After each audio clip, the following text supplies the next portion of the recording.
বলি ওগো, তোমার ঘুম কি ভাঙলো? বেলা কত হলো সে খেয়াল কি আছে? ওগো ওঠো ওঠো, বেলা অনেক হয়ে গেছে।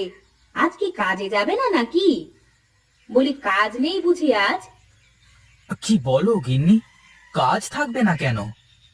তাহলে যে আমি ডেকে ডেকে গলা ফাটিয়ে ফেললাম, তাও তো তোমার ওঠার কোনো লক্ষণই দেখলাম না। ওহো, রোজ রোজ দেরি করে ঘুম থেকে উঠে কাজে যেতে দেরি হয়ে যায়। সরো সরো, রেডি হয়ে নি।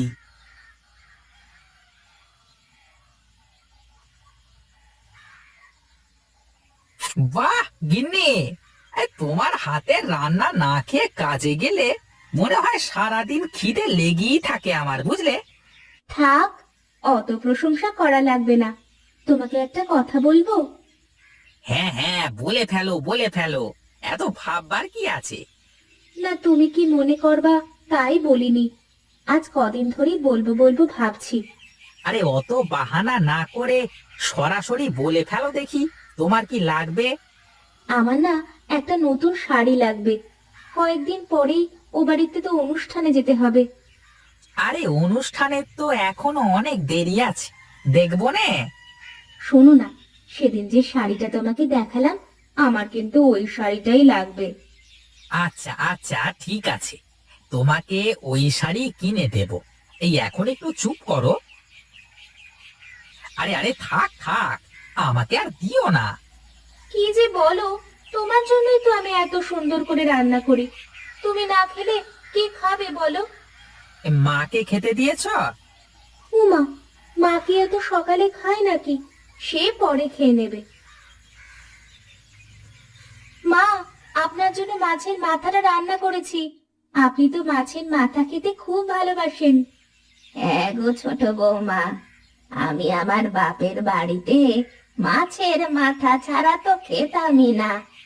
পরে বাড়িতে আসার পর যখন তোমার শ্বশুর মশাই জানতে পারলো, তখন সে চুপি চুপি আমাকে তার পাত থেকে মাছের মাথা উঠিয়ে দিত। আর আপনার ছেলেকে তো পাতে যাই দি, সব খেয়ে সাবার করে ফেলে। একবার শুনেও না আমি খেয়েছি কিনা। ও ছোটবেলা থেকেই অমন। ওর খিদে পেলে মাথার ঠিক থাকে না, আর খাওয়ার সময় এদিক ওদিক তাকায় না। মা, রান্না কেমন হয়েছে বললেন না তো? খুব ভালো হয়েছে মা। তোমার হাতের রান্নার কোনো জবাব নেই। কেন, আমার হাতের রান্না কি ভালো না মা? না না, আমি কি তা বলেছি নাকি? তোমার হাতের রান্নাও বেশ ভালো। তুমি যেমন ইলিশের পাতুরি ছোট বৌমার থেকে ভালো করতে পারো, তেমনি ছোট বৌমাও লাউ চিংড়ি ভালো রান্না করতে পারে। আচ্ছা মা, আপনি সত্যি করে বলেন তো, কার হাতের রান্না বেশি সুন্দর? এ কেমন প্রশ্ন আবার! বললামই তো, দুজনের হাতে রান্নাই সুন্দর। আচ্ছা মা, আপনি বসে খান, আমি উঠানটা ঝাড়ু দিয়ে ফেলি। আর ছোট, তুই সবকিছু গুছিয়ে থালা বাসনগুলো মেজে ফেল একটু।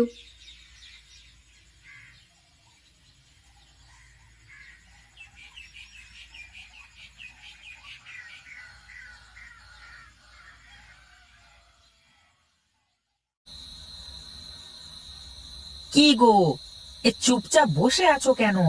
মন খারাপ নাকি? আমার মন খারাপ হলেই বা কি, ভালো হলেই বা কি, তাতে কার কি যায় আসে? আহা, কি হয়েছে বলো তো? একটু থেকে একটু হলেই কেমন ছেলে পুলের মতো করে। তোমাকে বললাম আমার জন্য শাড়ি নিয়ে আসতে, তুমি শাড়িটা নিয়ে আসলে না কেন? আচ্ছা আচ্ছা, বললাম তো নিয়ে আসবো, আজই নিয়ে আসবো, এটা তো বলিনি আমি। বুঝেছি, তুমি আমার জন্য কিছু আনতে ভয় পাও। এ আবার কেমন কথা? তোমার জন্য কিছু আনতে আমার আবার ভয় কিসের? না, যদি তোমার ছোট ভাইও তার বউয়ের জন্য কিনতে চায়? কিনলে কিনবে, আমাদের তো ভাগের ব্যবসা, ওরও যেমন অধিকার আমারও তেমন অধিকার।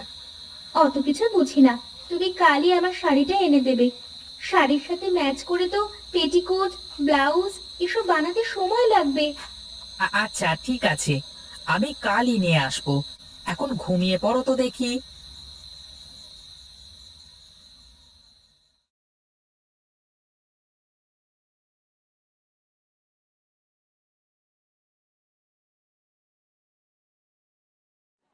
আজ ক বস্তা চাল বিক্রি হলো রে হরি? এই 50 বস্তা মতো দাদা। তা হবে কেন? এই সুশান্তকেই তো 15 বস্তা দিলাম, তাহলে এত কম হলো কিভাবে? ও আচ্ছা দাদা, হ্যাঁ আমি তো সুশান্তের নাম লিখতেই ভুলে গেছি। বেশ বেশ, ভালোই তো। এভাবে হলেই ব্যবসা লাটে উঠবে। আমি একটু বাইরে যাচ্ছি, তুই কিন্তু ভালো করে খেয়াল রাখিস সব দিকে, কেমন?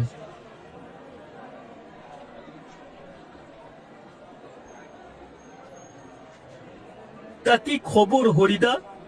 ব্যবসা তো খুব করছো দুই ভাই। আমি আর কি ব্যবসা করি, সব তো দাদাই করে। আমার কাজ খালি বসে বসে হিসেব রাখা। তবে যাই বলিস, দাদা কিন্তু ব্যবসাটা বোঝে, বুঝলি? তা না হলে এই খারাপ সময়েও কেমন ব্যবসাটাকে টিকিয়ে রেখেছে। হ্যাঁ রে দেবু, তা এখন বল দেখি তোর কি লাগবে?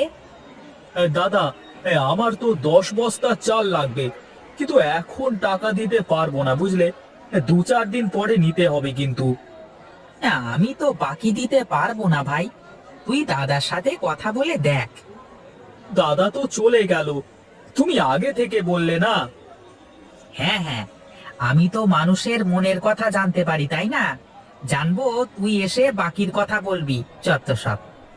আচ্ছা ঠিক আছে ঠিক আছে, দাদা আসুক তারপরেই কথা বলবো নে। এখন আমি গেলাম, কেমন?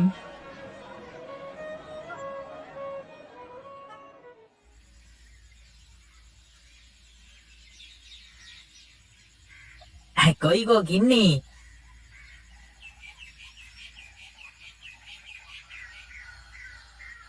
এই নাও তোমার শাড়ি। হ্যাঁ গো, এটা তো ওই শাড়িটাই।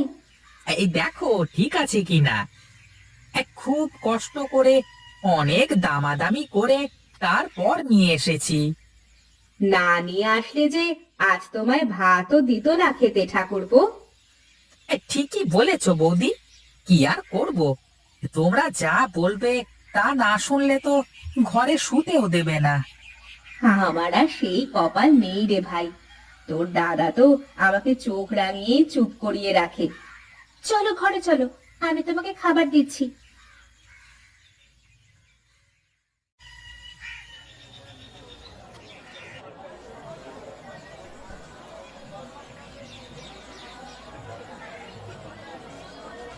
কি রে সুশান্ত, কিছু বলবি নাকি? বলছিলাম দাদা, দেবু নতুন ব্যবসা শুরু করতে যাচ্ছে, কিন্তু আপাতত ওর কাছে টাকা পয়সা কম, তাই ও কিছু চাল বাকি নিতে চাইছে। দেখ সুশান্ত, আমি তো ওইভাবে বাকি দিই নে, তুই আর কয়েকজন পরিচিত লোক ছাড়া। কিন্তু তুই যখন ওকে নিয়ে আসলি, দেখি কি করা যায়। দাদা, আমাকে 10 বস্তা চাল দাও, আমি 5 বস্তার দাম নগদ দিচ্ছি, আর বাকি 5 বস্তার দাম 2-4 দিনের মধ্যে দিয়ে দেব। আচ্ছা আচ্ছা ঠিক আছে, তাহলে টাকাটা দিয়ে চালটা বুঝে নিয়ে যা। দেখ সুশান্ত, বাকি তো দিতেই হবে ব্যবসা করতে হলে, কিন্তু সবাইকে যদি সহজে বাকি দিয়ে দিই তাহলে তো আবার সমস্যা। তুমি খুব বুদ্ধিমান দাদা, তুমি যদি হরিদার মতো লেখাপড়া জানতে। ও লেখাপড়া আমাকে দিয়ে হবে না বলেই তো বাপের সাথে ব্যবসা শিখেছি। আমার থেকে ভালো এ ব্যবসা কেউ বুঝবে না রে সুশান্ত।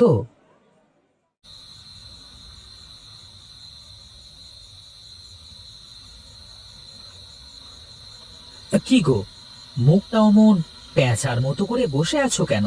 কি হয়েছে? ও তোমার দেখা লাগবে না, তুমি তো কিছুই চোখে দেখতে পাও না। যা বাবা, আমি আবার কি করলাম? কি হয়েছে বলবে তো আমাকে। আজ হরি ওর বউয়ের জন্য শাড়ি কিনে এনেছে। কই, তুমি তো আমার জন্য কিছুই আনলে না। ও তো অনুষ্ঠানের জন্য কিনলো, আর তোমাকে তো সামনের মাসেই না নতুন শাড়ি কিনে দিলাম। দিলে তো হয়েছে কি, এখন আমারও ওই রকম শাড়ি লাগবে। বুঝেছি, তা আগে থেকে বললেই তো হতো, একসাথে দুটো কিনতে বলতাম হরিকে। তোমার তো আমার কথা মনেই থাকে না, তুমি শুধু তোমার ব্যবসা আর কাজ নিয়েই থাকো। আচ্ছা আচ্ছা, আমার ভুল হয়ে গেছে, এখন চুপচাপ শুয়ে পড়ো। আমি কালই হরিকে বলবো, ও আর একটা শাড়ি তোমাকে এনে দেবে। একই রকম শাড়ি লাগবে কিন্তু আমার।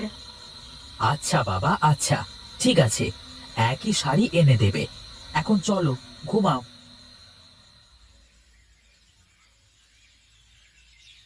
মা, বারান্দায় উঠে আসেন, খাবার খেয়ে নেন।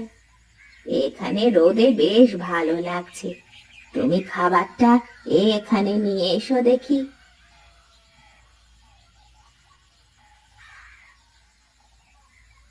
নেন মা, খাওয়া শুরু করেন। এ কি, দুজনে তো একই তরকারি রান্না করেছো, তাও আবার আলু রান্না শুধু। হ্যাঁ মা, দুজনেই এক তরকারি রান্না করেছি। এখন আপনি খেয়ে বলুন তো, কার রান্না ভালো? বুঝেছি বুঝেছি, তোরা আমার কথায় সেদিন রাগ করেছিলি বোধহয়। না মা, রাগ কেন করব? আসলে ছোট বলল যে অন্য তরকারিতে তো মশলা টশলা সব দিয়ে আলাদা আলাদা করে রান্না করা হয়, তাই হয়তো আপনি বুঝতে পারেন না। তাই একই তরকারি রান্না করেছি, যাতে আপনি বলতে পারেন কার রান্না ভালো। কি ব্যাপার মা, তুমি উঠানে বসে খাচ্ছ কেন? ওরে দেখ দেখ, দু বউয়ের প্রতিযোগিতা চলছে। দু বউ আমার জন্য আলু রান্না করেছে, এখন খেয়ে বলতে হবে যে কার রান্না ভালো। তোমরা কেউ হেসো না তো। মা, আপনি খেয়ে বলেন না। এই নাও বৌদি, এ তোমার শাড়ি, এই দেখো ঠিকঠাক আছে কিনা। দেখো গিন্নি, দেখো সব ঠিকঠাক আছে তো?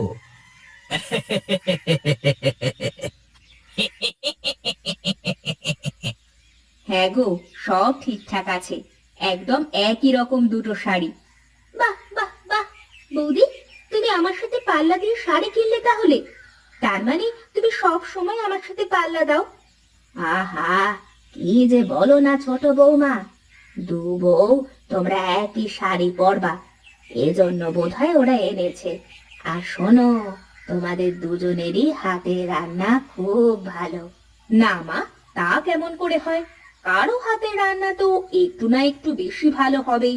ওরে শোন, তোরা হলি আমার মেয়ের মতো, আমি চাই তোরা দুজনে বোনের মতো করে এ বাড়িতে থাক। তোরা এই সংসারটাকে দুভাগ হতে দিস নে কখনো। ও, এজন্যই আপনি দুজনকেই ভালো বলছেন, যাতে কেউ কষ্ট না পায়। হ্যাঁ রে মা, কিন্তু সত্যিটা হলো দুজনের রান্নাই খুব ভালো হয়েছে, মনে হচ্ছে আলুর পাতুরি খাচ্ছি।